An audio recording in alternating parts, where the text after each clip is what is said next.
फळाची अपेक्षा न करता केलेल्या कामामुळे फळ हे चुंबकाप्रमाणे आपोआप आपल्याकडे खेचलं जाणार आहे, असं श्रीकृष्ण सांगतात. नमस्कार, मी अपर्णा कुलकर्णी.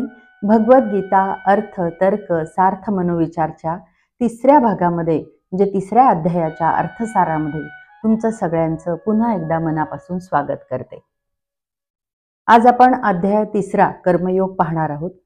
तिसऱ्या अध्यायाचा अर्थ पाहणार आहोत, सार पाहणार आहोत. पहिल्या अध्यायात आपण पाहिलं की भ्रमित झालेला अर्जुन युद्धाला नकार देतोय.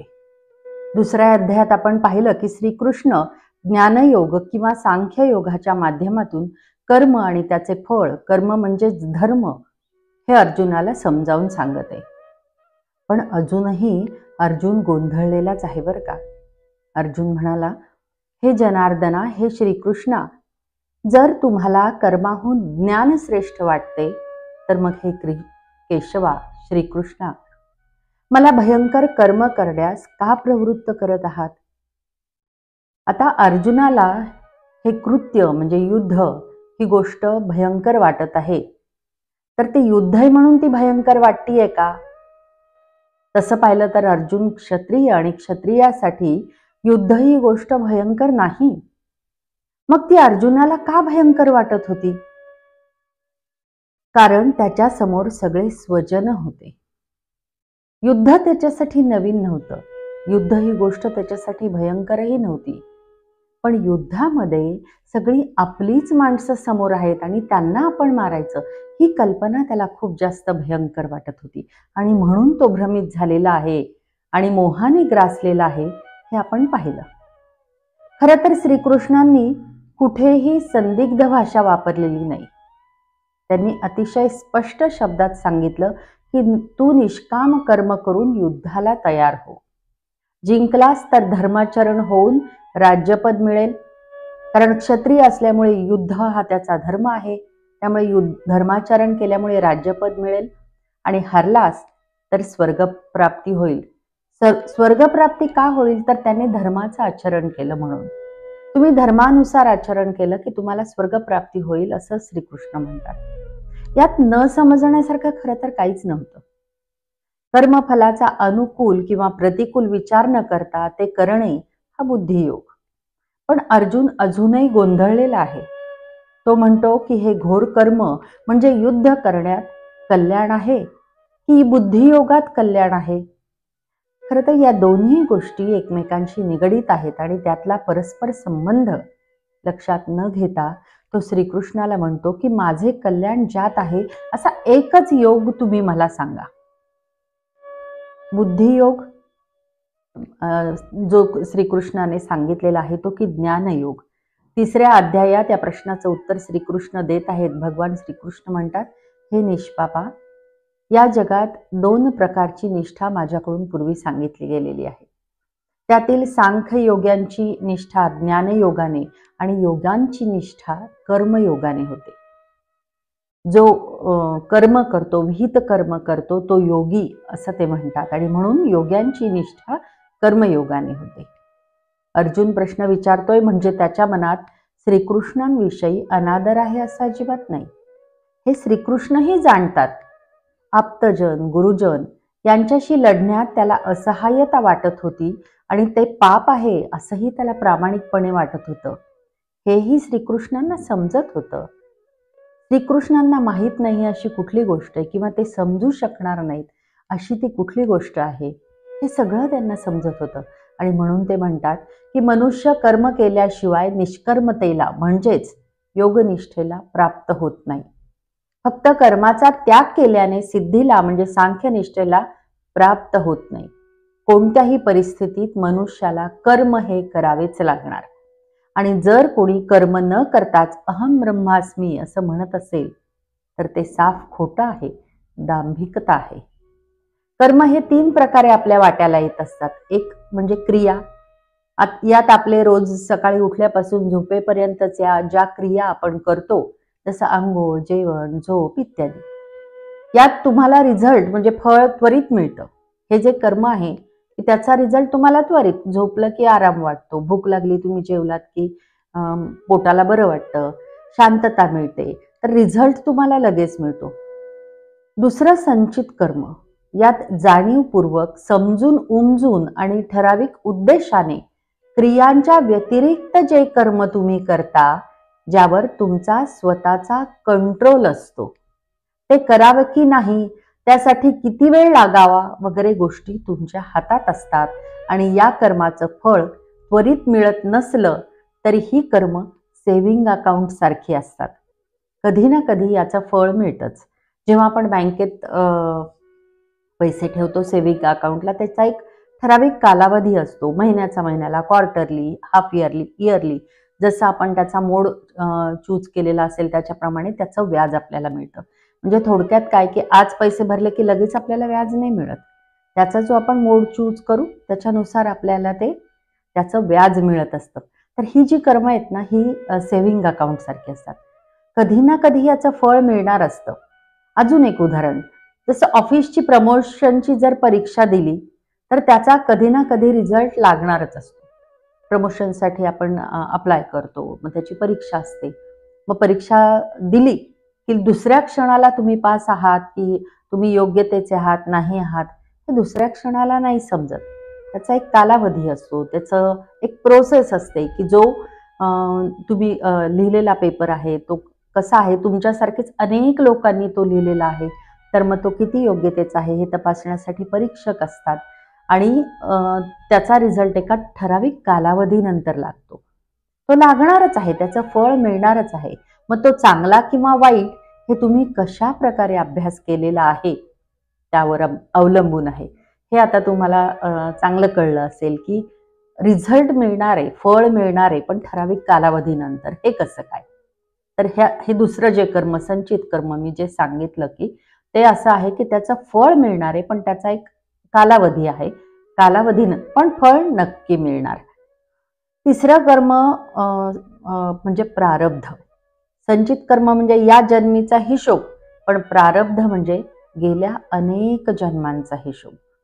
कधी कोणत्या जन्मात काय दुष्कृत्य केलं ते कोणत्या जन्मात पाप बनून समोर येईल ते सांगताच येत नाही. आणि म्हणूनच धर्माचरण आणि कर्माचरण याला महत्व आहे.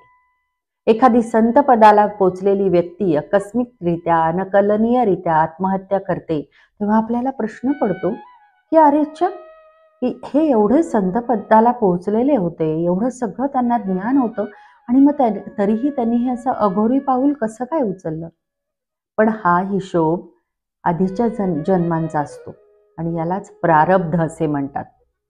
जसं अनेक माणसं म्हणतात की मी कोणाचं काय वाईट केलंय, मी सगळ्यांच्या बद्दल चांगलं चिंततो, मी कधी कोणाशी वाईट वागलो नाही आणि तरी माझ्या वाट्याला दुःख हे येतंय, हे का दुःख येतंय. हा जो प्रश्न अनेकांना पडतो त्याचं उत्तर ह्याच्यामध्ये श्रीकृष्णांनी असं दिलेलं आहे की हे जे प्रारब्ध आहे हा एका जन्माचा हिशोब नाहीये, हा पिढ्यान तुमच्या आधीच्या कैक जन्मांचा हा हिशोब आहे, अनेक जन्मांचा. आपल्यामध्ये पुनर्जन्माला मान्यता आहे आणि म्हणूनच गती मिळावी, सद्गती मिळावी म्हणून आपण अध्यात्माची वाट धरत असतो.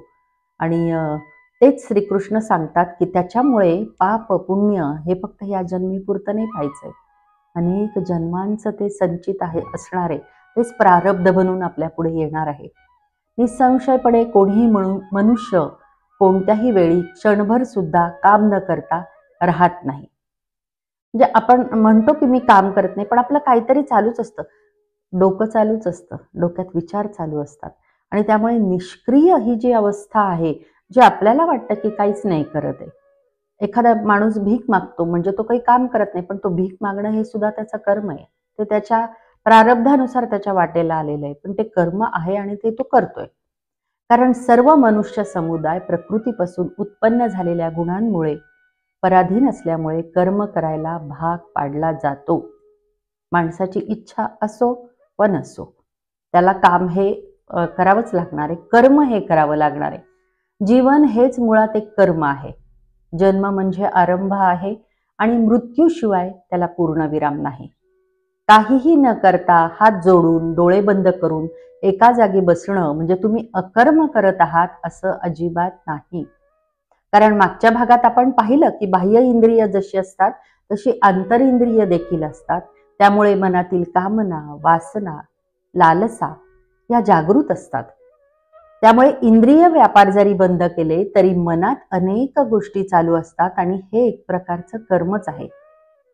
त्यामुळे निष्क्रियतेला आपण अकर्म समजण्याची चूक करू नये. झोपेत सुद्धा स्वप्न पडत असतात. निर्विचार मन कधीही नसतं. जो मूर्ख मनुष्य सर्व इंद्रिये बळेच वरवर आवरून मनाने त्या इंद्रियांच्या विषयांचे चिंतन करत राहतो तो मिथ्याचारी म्हणजे दांभिक म्हटला पाहिजे. परंतु हे अर्जुना, जो मनुष्य मनाने इंद्रियांना ताब्यात ठेवून आसक्त न होता सर्व इंद्रियांच्या द्वारे कर्मयोगाचे आचरण करतो तो श्रेष्ठ होय. अशा रीतीने कर्म आणि अकर्म यातील सूक्ष्म असा जो विवेक आहे, ज्याच्यामुळे इंद्रियांना ताब्यात ठेवता येईल, हा विवेक अंगी बाळगून जो अकर्म म्हणजे काय हे समजून घेईल तो खरा बुद्धिमान असं श्रीकृष्ण म्हणतात. अकर्म म्हणजे आंतरिक मौन. अंतःकरणातही कसलेही कर्माचे म्हणजे वासना, लालसा, कामना यांचे तरंग न उठता बाह्य इंद्रियांच्या साहाय्याने कर्म करीत राहणे म्हणजे अकर्म. थोडक्यात त्रिगुण जे आहेत, सत, रम, तम, रज या तीनही गुणांना नियंत्रण ठेवून कर्म करीत राहिलं पाहिजे.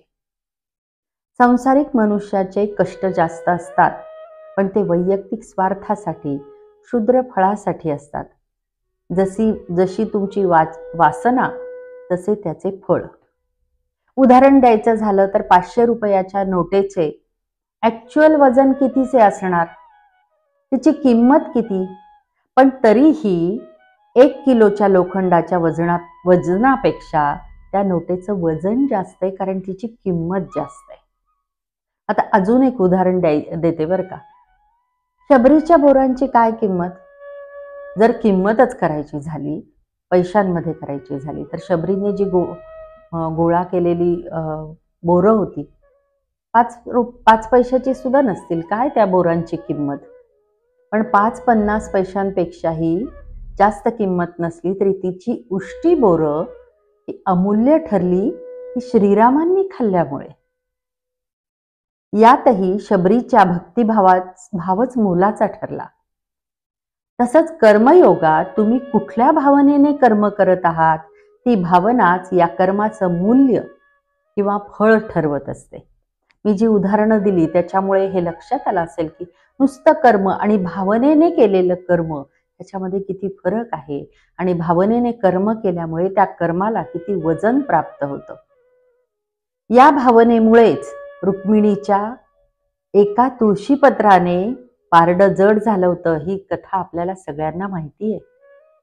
काय वजन त्या तुळशीपत्राचं? पण त्या तुळशीपत्र ठेवण्यामागची तिची जी श्रद्धा होती, तिची जी भावना होती, त्या भावनेचं, श्रद्धेचं वजन जास्त होतं. आणि म्हणूनच कर्म करताना नेहमी तुमची भावना खूप महत्वाची. हे सांगण्यासाठी अजून एक आजचं जर उदाहरण द्यायचं झालं तर महाकुंभमेळा आपण आत्ताच अनुभवला की नुकताच महाकुंभमेळा प्रयागराज इथे होऊन गेला.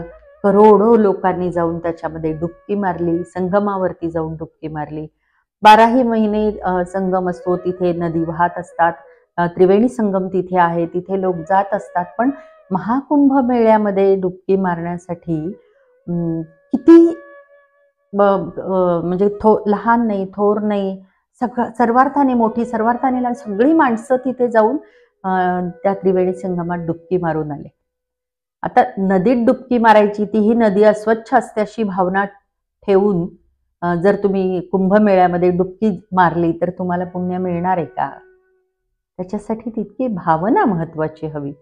एखादा साधारण माणूस डुबकी मारेल आणि एखादा संन्यासी डुबकी मारेल, यातही भावनेचा भेद आहेच. कारण कुठल्याही लालसेपोटे नाही. सर्वसाधारण माणूस काय म्हणेल की मी जे पाप केलंय ते सगळं मिटावं, म्हणून मला पुण्य मिळावं, म्हणून मी ती डुबकी मारेल. आणि संन्यासी जो असेल तर तो त्याच्या मागची फक्त श्रद्धा हा भाव ठेवून तो ती डुबकी मारणार आहे. हा भावनेचा भेद असतो. आणि म्हणूनच निष्काम कर्म योगामध्ये हे अद्भुत सामर्थ्य आहे, हे भावनेचं सामर्थ्य आहे. आता ही निरीच्छता, तटस्थता अंगी कशी येईल? कृष्ण सांगतात, जो अंतर्यामी निश्चल असतो, पण ज्याचे वागणे मात्र सर्वसामान्यासारखे असते. थोडक्यात, ज्याला स्वतःच्या निश्चलतेचा, तटस्थतेचा चुकूनही गर्व नसतो. कर्मेंद्रियांच्या कर्मांना तो आवरत नाही, पण त्यामुळे उत्पन्न होणाऱ्या विकारांनी तो ग्रासलाही जात नाही. सर्वसामान्य लोकात राहून त्याला मोहाची बाधा होत नाही. तो खरा निरीच्छ.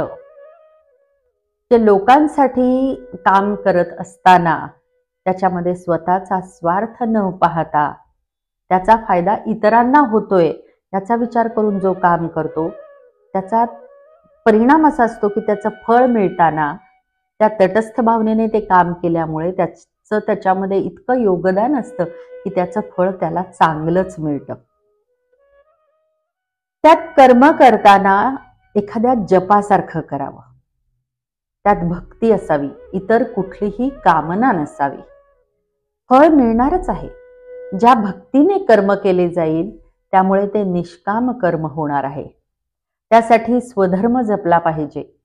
आपले जे विहित कार्य आहे तोच आपला धर्म आहे आणि स्वधर्म कितीही जाचक वाटला, दुर्घट वाटला तरी तो पाळण्यातच त्याचे सारे मर्म आहे. अशी कितीतरी उदाहरणं देता येतील. आपले अनेक संत, कुणी शिंपी काम केलं, कुणी सुतार काम केलं, कुणी कुंभार काम केलं, कुणी महारही होता ज्यांनी त्याचं जे विहित कार्य होतं तेही त्यांनी केलं. आणि हे सगळं काम करत असताना त्याने काय केलं तर नामजप केला. पण त्याच्यासाठी त्याने त्याचं विहित कार्य सोडला नाही, स्वतःचा धर्म सोडला नाही. पण तरी ह्या सगळ्या संतांना मुक्ती मिळाली, कारण त्यांनी ते कर्म केलं. ते कर्म करत असताना नामाचा जप केला. फक्त नामाचा जप करायचा आहे म्हणून कर्म सोडून दिलेलं नाहीये. हे आपण लक्षात घेतलं पाहिजे की कर्म करणं हा सगळ्यात मोठा मूलमंत्र माणसाच्या जगण्याचा आहे, जो श्रीकृष्ण सांगतात की कर्मापासून तुम्ही पळू नका आणि ते कर्म करत असताना फक्त क्षुद्र असा स्वतःचा स्वार्थ न पाहता समाजाचं हितही त्याच्यामध्ये पाहिलं पाहिजे आणि स्वधर्म जपला पाहिजे. शेवटी कृष्ण सांगतात की राग, द्वेष, काम, क्रोध माणसाला माणूस ठेवत नाही आणि त्यामुळे त्याला बाजूला सारून संयमाने, स्थितप्रज्ञतेने आपलं विहित कर्म आपण करत राहिलं पाहिजे. याच नोटवरती 3रा अध्यायाचा सार मी तुम्हाला सांगितलेलं कसा वाटला ते तुम्ही जरूर कळवा. पुन्हा भेटू 4थ्या अध्यायाच्या सारामध्ये. तोपर्यंत स्वस्थ रहा, मस्त रहा आणि हो, कर्म करीत रहा. धन्यवाद.